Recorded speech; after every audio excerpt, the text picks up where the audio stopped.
Before Michael Jackson was crowned pop royalty, he faced a gamble most stars never dared, shattering his child star image with a new sound, an unproven producer, and a level of control the industry rarely gave black artists in the late 1970s. The result was Off the Wall, which sold nearly 20 million copies and proved he could set his own rules. But that was just the first step in building the empire modern pop artists chase today. How did one artist unlock a formula that's still unbeaten? And what risks nearly cost him everything? The real story begins with a decision that changed music forever. In 1975, Michael Jackson signed a new contract with Epic Records, stepping away from the familiar world of Motown and the Jackson 5. This move wasn't just about switching labels, it was a calculated break from the image that had defined his childhood, a chance to prove he could stand on his own as an adult artist. The industry watched with skepticism. Few believed a former child star could command respect in a market crowded with seasoned adult performers. But Jackson had a plan, and he was determined to take control of his sound and his future. The real test began on December 4, 1978, inside the walls of Los Angeles studios like Alan Zentz and Westlake. Jackson didn't just want a new sound, he wanted a new way of working. He chose Quincy Jones as his producer, a partnership sparked during their time on the set of The Wiz. Jones was known for his bold approach and willingness to push boundaries. Together, they set out to craft an album that would blend disco, funk, and pop in ways the industry hadn't seen before. These early sessions were marked by risk.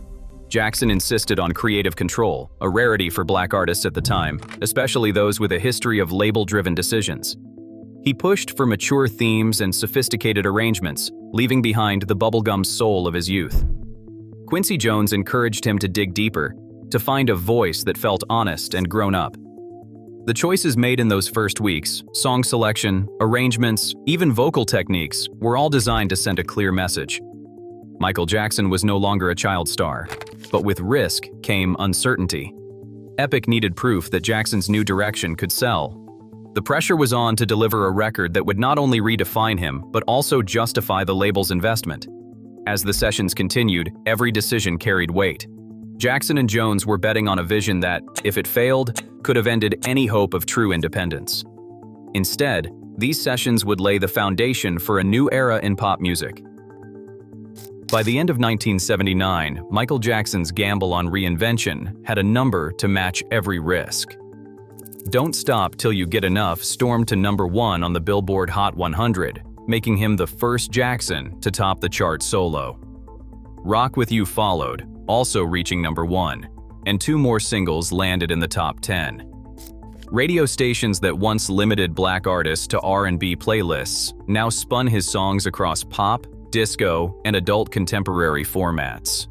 The album itself, Off the Wall, moved over 20 million copies worldwide, a figure almost unheard of for a black solo artist at the time. It became the best-selling album of 1979 and earned multiple Grammy nominations, cementing Jackson's place in a league far beyond his Motown origins. The commercial response gave Jackson real leverage for the first time. Epic Records could no longer treat him as a nostalgia act or a risky bet. The sales figures, chart placements, and radio play were hard proof that his new vision worked. He was now a proven force, not just a former child star with something to prove. Executives who once doubted his appeal outside the Jackson 5 now faced data they couldn't ignore. With off-the-wall success, Jackson gained the authority to demand bigger budgets, more creative control, and the resources needed to push boundaries even further. This new credibility didn't just change his contract terms. It opened the door for projects on a scale the industry hadn't seen. The evidence was clear. Michael Jackson's transformation wasn't just artistic, it was commercial, measurable, and undeniable. The groundwork was set for his next move, one that would require even greater ambition and a willingness to redefine what pop music could become. John Landis sat across from Michael Jackson, storyboards spread across the table. Were they making a music video or a short film? The answer changed the rules. Jackson wanted something no pop star had ever attempted, a 14-minute horror epic for a single song. The budget soared past $500,000, more than 10 times what most videos cost in 1983. CBS executives balked at the expense, But Jackson and Landis pressed ahead, convinced that spectacle was the way forward. The result was not just a video for Thriller, it was an event, complete with a red carpet premiere at the Avico Theater in Los Angeles. The production blurred the line between music and cinema. Landis brought in a Hollywood crew, special effects makeup legend Rick Baker, and a cast trained to move like zombies. The shoot ran for weeks, with Jackson rehearsing choreography late into the night, determined to match the energy of his recording with visuals no one would forget. The final cut ran 14 minutes, dwarfing standard 3-minute promos and forcing MTV to rethink its programming. When the network aired Thriller in December 1983, it became a national moment, drawing record ratings and inspiring millions to mimic the dance in living rooms around the world. But the risk did not stop with sheer scale. Jackson pushed for cross-genre sound even in the visuals. Beat It featured Eddie Van Halen's guitar, fusing rock and rhythm and blues in a way that drew in new audiences. The Thriller video doubled down on this approach, combining horror, dance, and pop hooks into a single package. The gamble paid off, sales of the album skyrocketed, and MTV's doors opened wider for Black artists. The industry took notice. Videos were now expected to be events, not just advertisements. Budgets climbed, narrative ambition became the norm, and visual storytelling set a new standard for pop music. Landis's vision and Jackson's willingness to risk everything on spectacle created a blueprint that others scrambled to follow. The fusion of cinema, choreography, and sound in Thriller was not a one-off stunt. It was the start of a new era, where music videos became cultural touchstones and the platform for pop's most ambitious ideas. MTV launched in August 1981 with a promise to revolutionize music. But for nearly 2 years, its playlist was almost exclusively focused on white rock. Black artists, no matter how successful, were kept off the air. When CBS submitted Michael Jackson's Billie Jean video in January 1983, MTV refused to add it to rotation, citing their rock format. Behind closed doors, the real reason was clear. The network's leadership doubted that a black artist could attract their core audience or advertisers. Walter Yetnikoff, president of CBS Records, had no patience for these coded excuses. With Thriller already selling 1 million copies a week and public pressure mounting after Rick James's accusations of racism, Yetnikoff called MTV executives and delivered an ultimatum. He threatened to pull every CBS artist, Billy Joel, Journey, and dozens more, off the channel unless they aired Billie Jean. He made it personal and public, warning he would expose their racial bias to the press. MTV, already struggling financially and facing scrutiny, caved. In March 1983, they added Billie Jean into heavy rotation. The network's programming wall had cracked. The impact was immediate. Viewers across the country saw a black artist dominate the screen, his music and moves impossible to ignore. The video's success forced MTV to open its doors to more black artists. But the real proof of Michael Jackson's new reach came live just weeks later. On May 16, 1983, NBC aired Motown 25, Yesterday, Today, Forever. 47 million viewers watched as Jackson, alone in a spotlight, glided backwards across the stage. The moonwalk, perfected in secret at Havenhurst, sent shockwaves through American living rooms. Overnight, Michael Jackson became a household name for a new generation, and Billie Jean exploded in popularity. MTV's gatekeeping days were numbered. The network's embrace of Jackson was not just a programming change, it was an institutional breach. Executives who once claimed there was no audience for black pop now scrambled to meet demand. The combination of Yetnikoff's hardball tactics and Jackson's undeniable talent forced the industry to accept a new definition of pop stardom, one that crossed every boundary of race and genre. The stage was now set for Michael Jackson to take his music and his brand to a global scale.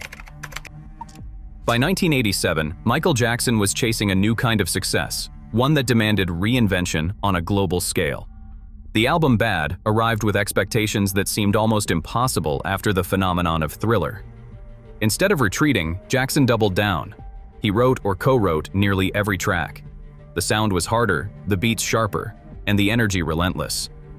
5 singles from Bad hit #1 on the Billboard Hot 100, a record no artist had ever achieved from a single album. Each release came with its own short film, not just a music video. For Bad, Martin Scorsese stepped in as director, bringing cinematic grit to Jackson's vision of urban rivalry and self-assertion. The collaboration was more than a celebrity pairing. It was a declaration that pop could claim the language of film at the highest level. But the numbers tell their own story. The Bad World Tour launched in September 1987, spanning 16 months, 123 shows, and 15 countries. It sold over 4.4 million tickets and grossed more than $125 million, a figure that shattered previous touring records. Stadiums filled across Europe, Asia, and the Americas, with crowds stretching as far as the eye could see. Jackson's choreography, shaped by Vincent Patterson, became a signature asset. The hat grab, the synchronized group formations, the lean, these were not just dance moves. They were motifs, instantly recognizable and endlessly imitated. Patterson's vision helped turn each performance into a tightly controlled spectacle, every movement reinforcing the music's pulse. This era was not just about selling records or filling arenas. It was about setting new benchmarks for what pop stardom could look like, commercially, visually, and culturally. The scale of Bad made it clear. Michael Jackson was not competing with other artists. He was competing with his own legend and raising the standard for everyone who followed. Bruce Sweetein approached the studio like an engineer solving a puzzle, not just a technician capturing sound.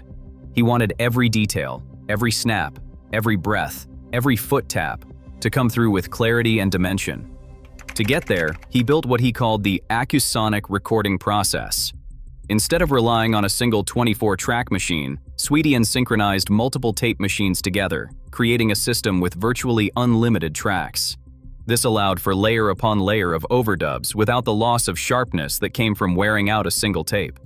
The result was a clarity and punch that analog tape rarely delivered, especially at the scale needed for pop spectacle. Sweetein's philosophy was built on stereo imaging. He refused to settle for the flatness of mono miking.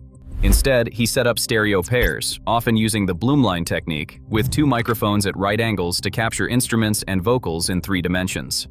On tracks like Rock With You, this meant the strings shimmered with width, the drums felt alive, and the vocals floated in real space. Sweetein even had Jackson stand on a plywood platform to catch the rhythm of his movements, letting the physicality of the performance bleed into the recording. He preferred recording vocals in total darkness, forcing Jackson to rely on muscle memory and instinct, stripping away any self-consciousness. Every element was designed for impact. Acoustic science tube traps surrounded the microphone, controlling low-end reflections and keeping Jackson's voice crisp. Synthesizers and drum machines were reamped through speakers, then re-recorded with stereo mics to give them a sense of air and physicality. Sweetein's process was slow, methodical, and exacting, but it meant that the final mix could handle the demands of stadium sound, broadcast television, and repeated radio play. The sound became a kind of technical glue, binding together music, dance, and visuals into a single, immersive experience. For Jackson's ambitions, nothing less would do. Budgets for music videos ballooned in the wake of Michael Jackson's ambitions. Before Thriller, record labels rarely authorized more than $50,000 for a single promo. After Jackson's 14-minute epic debuted, budgets of $500,000 became the new expectation for any artist hoping to compete. The industry, once skeptical of spectacle, now treated visual storytelling as a requirement. Executives scrambled to sign directors, choreographers, and special effects teams, chasing the kind of mass media moment Jackson had proven possible. The ripple went beyond music videos. Concert tours, once modest affairs, transformed into global enterprises. The Bad World Tour's $125 million gross set a new benchmark for live revenue, with insurance policies on Jackson's voice and patents for stage effects like the anti-gravity lean. These moves turned performance into intellectual property, a model that would be imitated but never equaled. Jackson's catalog became a financial powerhouse. By 2024, his estate's value exceeded $2 billion, fueled by streaming, licensing, and the enduring demand for his music and imagery. The Sony deal that year placed his publishing catalog among the most valuable in history, rivaling entire record companies. No artist since has matched the scale or depth of this brand integration.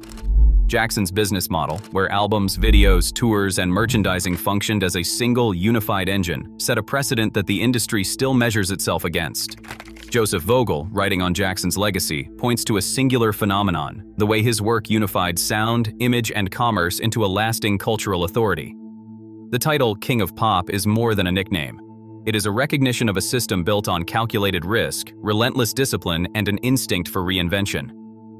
The blueprint Jackson left behind remains unmatched, not because others have not tried, but because no one has succeeded in fusing every element, artistic, technical, and commercial, at such a consistent global scale. Today, pop music's global reach and visual power still echo Michael Jackson's blueprint. Streaming platforms and social media have lowered barriers, but no artist has matched his cross-genre dominance or worldwide influence. Thriller alone remains the best-selling album of all time. The title he claimed is more than a crown. It is a challenge that no one has yet answered. Drop your thoughts below. Does anyone come close?